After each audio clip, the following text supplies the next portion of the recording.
आज आपने पदभार ग्रहण किया है, अपने बारे में कुछ बताएं। देखिए, मैं शैलेंद्र सिंह चौहान मूलतः यूपी को बिलोंग करता हूँ और मैंने ग्रेजुएशन जो है वो इंजीनियरिंग में की है। उसके उपरांत मैंने प्राइवेट सेक्टर में जॉब करने के बाद यूपीएससी की तैयारी की थी, जिसमें भारतीय पुलिस सेवा का चयन होने के बाद छिंदवाड़ा और उज्जैन, दतिया, शाजापुर, खरगोन, भोपाल नॉर्थ, भिंड, मुरैना और उसके बाद ग्वालियर में एज कमांडेंट में अभी वर्तमान में पदस्थ था, जहां से अभी हाल में ही स्थानांतरित होकर यहाँ पे आज मैंने रीवा में पुलिस अधीक्षक का पदभार ग्रहण किया है। सर, रीवा के बारे में क्या कानून व्यवस्था के लिए क्या करना चाहिए? देखिए, जो मेन फोकस है वो बेसिकली जो पुलिस की अपनी सबसे बेसिक पुलिसिंग होती है उस पे रहेगा, कि जिसमें जो थाने हैं उनके जो प्रॉपर बीट वाले होते हैं, पुलिस का पूरा वर्क जो है वो इंफॉर्मेशन पे होता है और उसके लिए जो पुलिस के बेसिक जो बीट सिस्टम होता है कि जिसमें लोग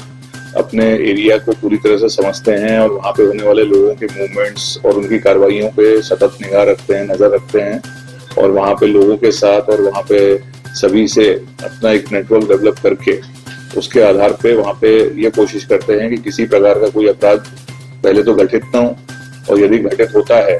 तो उसको तत्काल उसका पता लगाया जाकर जो भी अपराधी हैं उनको शीघ्र से शीघ्र पकड़ा जाए। देखिए, यातायात की जो आप समस्या बता रहे हैं, तो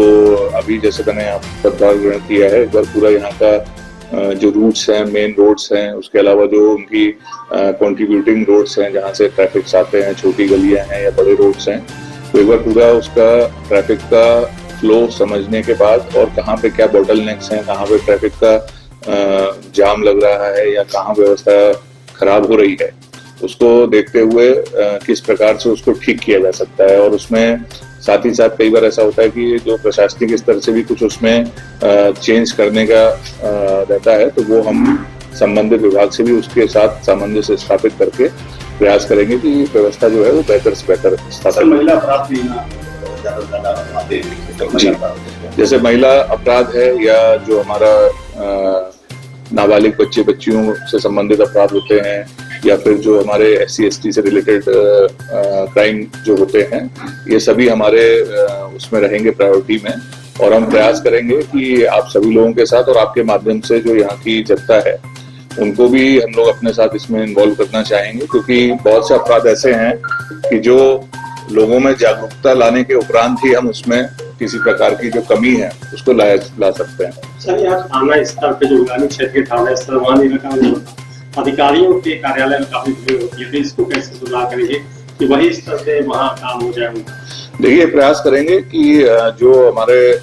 थाने हैं, थाना बेसिकली हमारी सबसे मेन यूनिट है पूरे पुलिस सिस्टम की और हमारा फोकस जो मैंने आपको बताया बेसिक पुलिसिंग के माध्यम से यही रहेगा कि थानों में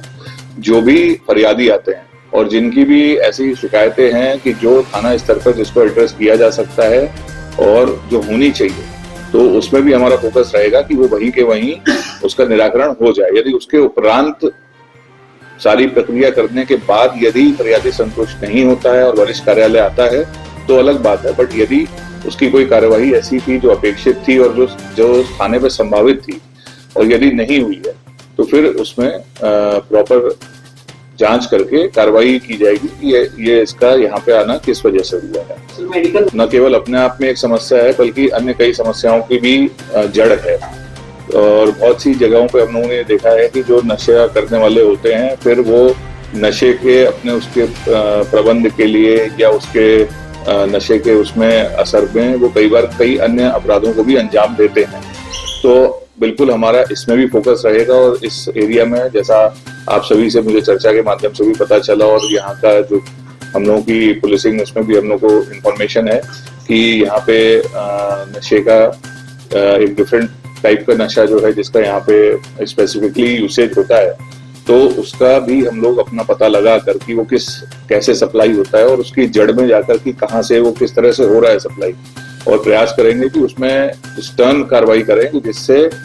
कोशिश तो यही रहेगी कि वो पूरी तरह यहाँ से समाप्त हो जाए। बाकी अपन प्रयास करके देखेंगे कि कितना हम उस पर सफल होते हैं। सर, फरियादी